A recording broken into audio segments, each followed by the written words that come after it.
Hey guys, today I have another Walk-In Wednesday. Now today actually happens to be Thursday, but that's okay, you get the idea. And this did come in yesterday. Today I have a gun that I'm betting none of you have ever seen before. Check it out. Now I'm just showing you one side of the gun. Take a look at all that. Oops. Oh good, you can't see a logo. Check it out, and if you know what this gun is, go to the comment section now and tell me what this is. I'm willing to bet that none of you know what this is, and you've never seen one before. So, obviously a very rare gun. They're all considered to be prototypes, and here's the name. I was worried that the logo was on there and you'd see the logo. If you collect rifles, you know that Gustav Verke made training rifles and K98s. Gustav Verke was actually a company that was run by Fritz Sauckel. So Fritz was a high-ranking party leader. He also was a Gauleiter, which is the head of an entire district, and he was an industrialist, basically very rich, owned a lot of companies, conglomerate. They made a lot of weapons as well as other supplies for the military. So he counted on being cronies with all of the party leaders, the boys club, so to speak, and they would get contracts for each other, for the military, and actually it's a theme that you see in the movie Schindler's List. He was an industrialist, he was not a party leader, but he was an industrialist that went around looking for military contracts, and for him, started out as pots and pans. He also then would go to the local concentration camp and bring workers to his factory, and that's what Fritz Sauckel did. He was very heavily involved in slave labor, but also in, basically they paid bribes. Now the way they paid bribes is they would give gifts to each other, and Fritz Sauckel, of all the people who have signed PPs and PPKs, Fritz Sauckel had the most. Basically, he would go to Walther and order guns, PPs, PPKs, have them engraved from Fritz Sauckel to whoever, and he would give them gifts in order to say, hey, I'll do this for you, what are you going to do for me? And that's how he grew his businesses, that's how he gained contracts. So this is just part of that story. So because he was making weapons, in 1939, the war was starting and they were looking for more and more small caliber weapons. Remember, they then began to increase production of the Luger, production of the PP, PPK, also the Sauer 38H, and the Mauser HSC, with the latter of those being all 7.65. Of course, the Luger was 9mm, and the P38 was to come later. He was involved in making rifles, but he did want to produce a small caliber 7.6 sidearm, and he went after the military, the police, security guards, but also leaders of the different SA groups and SS groups. He was just trying to get contracts wherever he could. So what he did is he made about 100 to 200, depending on the serial numbering. They changed the way they serial numbered them, so it's hard to say for sure. But certainly between 100 and 200, they made and sent out to different people as gifts. And so you send it to the local SA chapter and say, here's 3 or 4 of these. Why don't you guys take them out and shoot them, see how you like them, and if you want to put in an order, let me know. And oh, by the way, we'll take good care of you if you put in a big order. This was very common. In fact, one of the reasons Walther got so many military contracts is, I read from factory records, that they were expert at getting to the right people who made the decisions and making sure that those people got taken care of. So most of the SA pistols, most of the SS pistols, most of the military small caliber pistols were Walthers. And Sauer tried to get into that market as well. The Sauer 38H, I have a Sauer 38H that has an SA group on it, and yet they never had a contract to do SA groups, and that was because the factory made up a few for each SA group, showed up, salesman shows up and says, hey, I got a gift for you, how would you like to place a contract? So that's the way business was done. And this gun was a result of that. So how did that work out? Well, in the end, it didn't work out very well. He never did get a contract for this pistol, and he also was executed at the end of the war for his participation in slave labor and the concentration camps.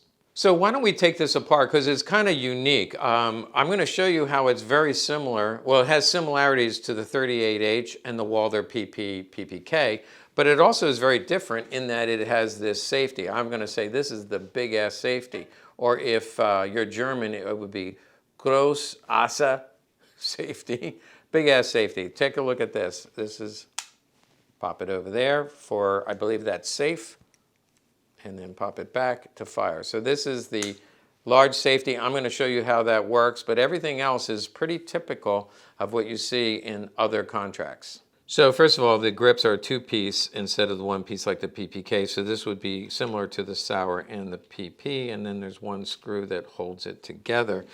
This then is the inside. This is what I would call a dog leg. And it's just a big lever. Now I'm going to show you what it does. This is fire and this is safe. Well, we'll double check that because this, by the way, is the magazine bottom. And if you look at the magazine, that looks exactly like a PP magazine. Basically, could have been a PP magazine with a little curve on it, so we made a slight change there. On this, you know, the PP and PPK, you pull down here, but this is all one piece.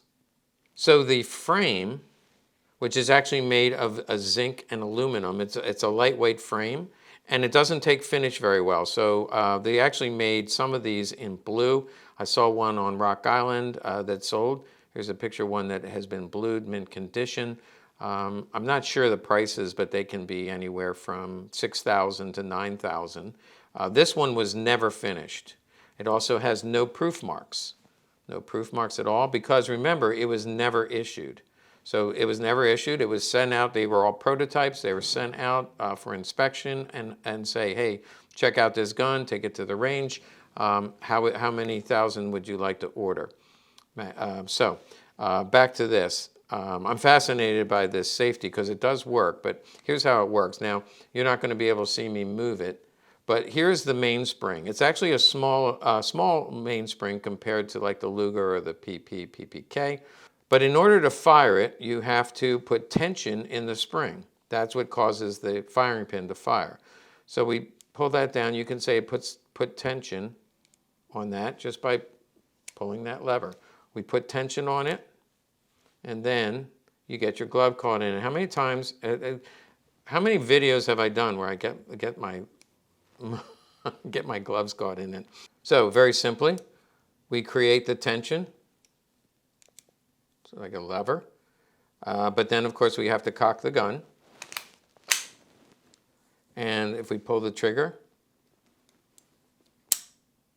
Now, some of you get worried about the dry firing. It's a very soft fire, and in fact it barely hits it. It does have a hidden hammer, but when we take the slide off, you'll see the hammer in there. That is like the 38H, which is a good feature when you're getting in and out of motorized vehicles or jets, or you know, it doesn't get caught on the hammer. But Walther liked the exposed hammer, and so they stuck with the exposed hammer. But in this case, the hammer is internal. I'll do that again. Release the tension, and it won't fire. No tension, the hammer doesn't move when you try to fire it. But when you take the safety off, there it is, then it will fire. We'll take the slide off. Now, if you look at the 38H, here's one that we're selling now. There's no hammer here. They have a completely different safety. That's more of the standard safety. This is a very unique safety. But to take the slide off, you pull this lever down. It stays down, and then you pull the slide back and off that way. Notice the spring. We'll lay that out and put this aside because we're going to do the same thing here, but it's a little more difficult because it doesn't stay down. This is the same lever. You pull it down and it pops back up. It's on a spring. So I find this to be a little bit difficult because I have to pull it down, hold it down. And then what I noticed when I tried this on my own, it actually takes 3 fingers. So what I'm going to do, I can't pull it back, but let's turn around this way. So the way to do it, the only way I found to do it easily, honestly, is to push it into my stomach. So I pull this down and pull that back and off. And it's very simple. Let's do that again. Let's pull this back. My stomach is coming in handy, and it goes back on. Okay, let's pull it off. I'll show you the hammer. Yeah, that's awkward. You can tell that's a little bit awkward. There's the hammer. Very similar to the 38H. There you go. There's the 38H hammer. There's the Gustav hammer. And the lever on the side and the lever on the side. And remember I said notice the spring? Notice the spring. I'm not going to get it too close to each other because I'll get them mixed up. So it's even to the point where the spring is wider on the muzzle end, but on the throat end, it's where you go in the barrel, it's smaller. And that's the same here. Wider and then smaller. This is and sometimes people will put them in backwards. It does screw it up. So you want to make sure if you take apart your PP, PPK, or sour, or if you ever buy 3 or 4 Guslavs, then you're a lucky person. Put that on, and then this slides back on. Now I wanted to show you some other similarities, but this time with the PPK. All right, so you just have to look at this for a while. There's several of you who are right now writing to me and saying, I want that gun. You know this one came from my personal collection because this is the kind of gun I collect. When I buy these, I can't sell them. There is nowhere, none. And so those of you who say it's been refinished, you would be wrong. This is in brand spank me new condition, like the day it left the factory, except for the crack there. Look at that. It does have a crack on the crack there. And those are stress fractures, not from wear, there's no wear, but over time, heat, cold, they are so tight that they almost always crack. People call me and ask all the time, can you sell me a perfect Walther PPK grip? And I'll say, yes, it'll be reproduction. There are no perfect grips because every one of them you will find, and I think the day they left the factory, they'll have little stress fractures around the screw. But anyway, that's not why we're here today. Also notice the blued chamber. There are some that are blued, and that is correct. The police in the middle range were blued, but just take a look at the finish on that. It's almost like the royal blue that you find on a Colt Python. I call it royal blue. Just beautiful gun, and this is actually from the 1941 era. So this was not even the early high polish. This was 1940. But again, that's not why we're here. Now, if you remember the other one, you just pull down a lever. This one, okay, you just pull the trigger guard down, and this will come off gently. We'll set this aside over here. Notice the spring, wider on one end than the other. And when you put it together, if you do it backwards, you're going to have a heck of a time trying to get the slide off. So the tight end goes in first. Now I'm going to release the tension here and take a look at this. Amazing, isn't it? They have an exposed hammer. Let's look at the other side. I could take the grip off and you'd see the rest of it, but this is the trigger bar, and it is, again, almost exactly the same. So he, quote unquote, borrowed from other manufacturers, took a little from this and took a little from that. Notice this and that, almost exactly the same. This would be the same length as the PP barrel. PPK is just a little shorter, but if I compared it to a PP, it's just a little bit shorter. And same way with the magazine. The Gustav magazine is about the same size and mag capacity. Yep. PP is one less round. PP has one less round. The PPK will look exactly like this in size and shape, and the only difference is he added a little curve to that. That was a little finesse. I hope I don't get these parts mixed up. This Gustav, by the way, is pre-sold, so I can't offer it, but I did want to show it to you because it's just a very cool gun that you're never going to see again. And I probably won't either. I'm about to put it back together again, but I wanted to show you the serial number, and that's number 47. Most of the ones I have seen or seen pictures of are under 100. According to Ian at Forgotten Weapons, he said they go up to 200, but I'm not sure that all were issued. Some were probably flawed and thrown away, or never given away. It's either 1 or 200. This one is number 47. On the slide, it's 47 inside here. It's in there twice, actually. So it's marked inside there. Down in here, I was wondering, that's not a serial number, but that's the symbol to the left is the Gustav logo, and then next to it a 2. There's the Gustav logo. And there's a little stamp of it in there next to it too. I'm not sure the meaning of that. By the way, the covered firing pin looks exactly like a covered firing pin on a PP or PPK, but that was only in the early models. So remember, 39, they started making them. A lot of them went out, were distributed in 1940, and the war had already started. The extractor here and here, this one's a little bit larger, and that little pin behind it is what you have to take that out to get the firing pin out. And I'm sure this one works approximately the same, but you can say it's slightly different. When I said it had no proof marks, right there is the Eagle End proof from the Third Reich era, and these have no proofs, meaning it was never inspected and accepted into any of the organizations, including the military or the police. I'm so proud.